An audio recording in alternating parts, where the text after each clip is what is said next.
It was actually a Home Depot shed, which is surprising because it honestly doesn't look like it. My dad and I really fixed it up to make it livable for me. So about 5 feet over here, we are now in the kitchen. One of the things that also drew me to this place is the high ceilings, because I'm a fairly tall gal. There's no way to do this gracefully. One of the benefits of it being technically a shed, it can be put on a flatbed and moved to anywhere. Will you join me? Will you roll? Make this house our tiny home.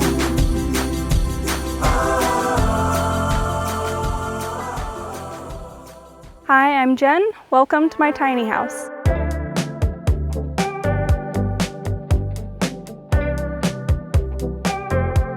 I've always done things a little bit differently. So with my first house, I rehabbed it. From there, I wanted to do something different and build a new house, but didn't know quite how to go about it. When I was looking for property to build on, my mom actually came across this property. I didn't really know how I was gonna go about living on the property and building. So the fact that this property already had a tiny house and it was ready to go was the selling factor, and just how adorable it is. I thought this is perfect. I can live here for however long it takes, and I can oversee the build of the new house.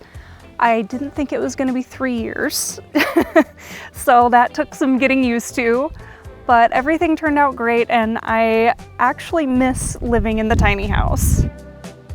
The previous owners, they told me a bit about it, and they said that it was actually a Home Depot shed that they had converted, which is surprising because it honestly doesn't look like it. They did such a great job with the interior and with adding everything that you really need to live. My dad and I really fixed it up to make it livable for me. We built the stairs. We also added most of the deck and the little covering. We did all the plumbing on the outside, really finished everything out.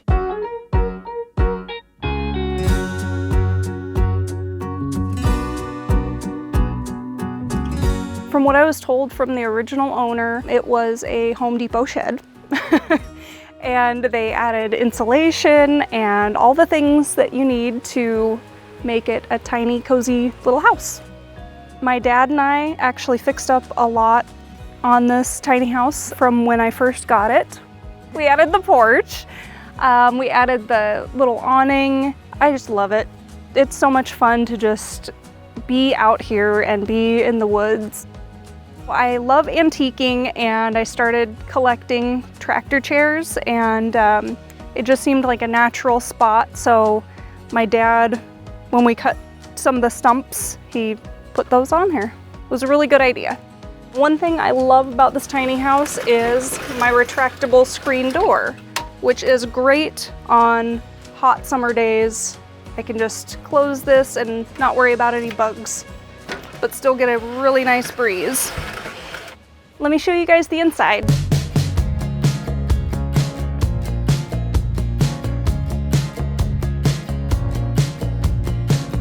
We've got a little sitting area. I've had a TV mounted up there, so just enough room for me and my dog Penny to kind of relax and read a book. The people that owned it before me, they did such a good job with decorating. I just fell in love with how cozy they made it. And her husband, he did all of the detail work, and they came up with the design themselves.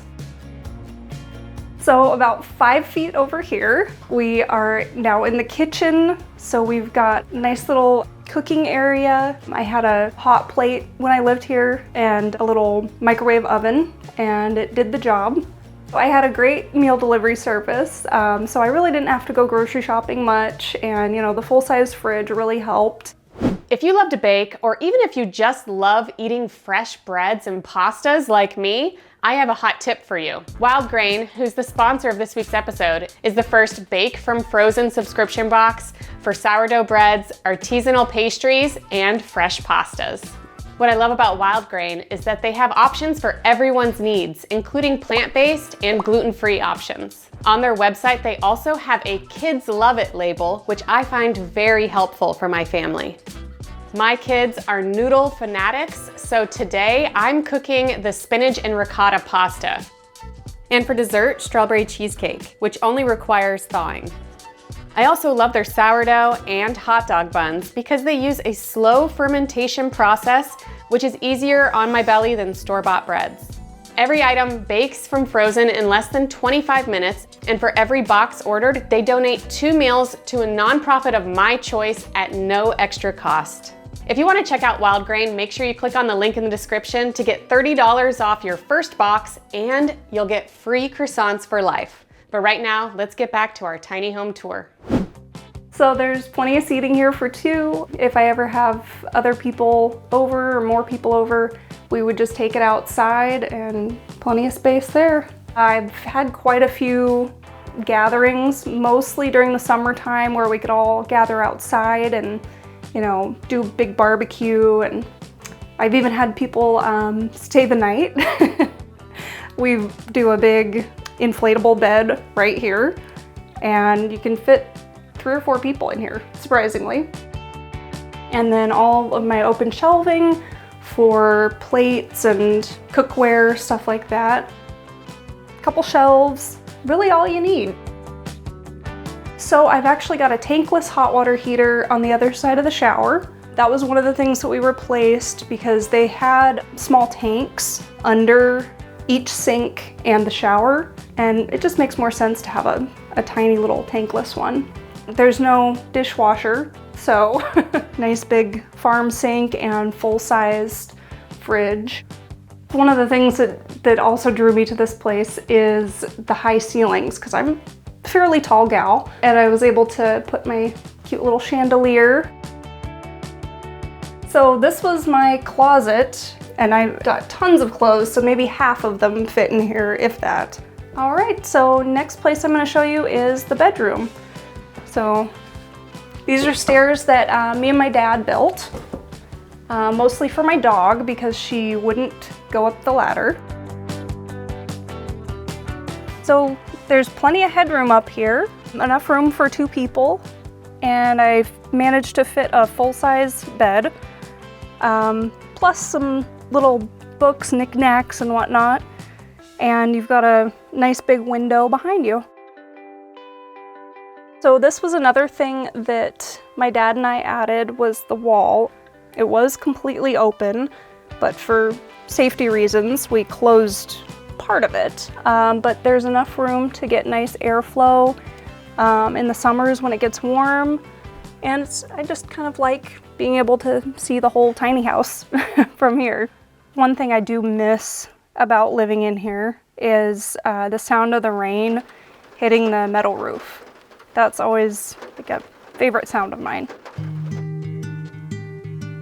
There's no way to do this gracefully. The last part of the tiny house is the bathroom. We've got a pretty good sized shower that is powered by the tankless water heater over here.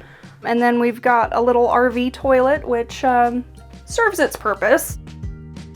Actually quite a bit of room in here. Got a full-size vanity here. So I put this vanity in, managed to get a full-size one with tons of storage, and I added little cutesy shelving. And then we've got additional storage here, and there's quite a bit. So nothing tiny about the storage. You have to really utilize all of your space. And this guy has been a lifesaver.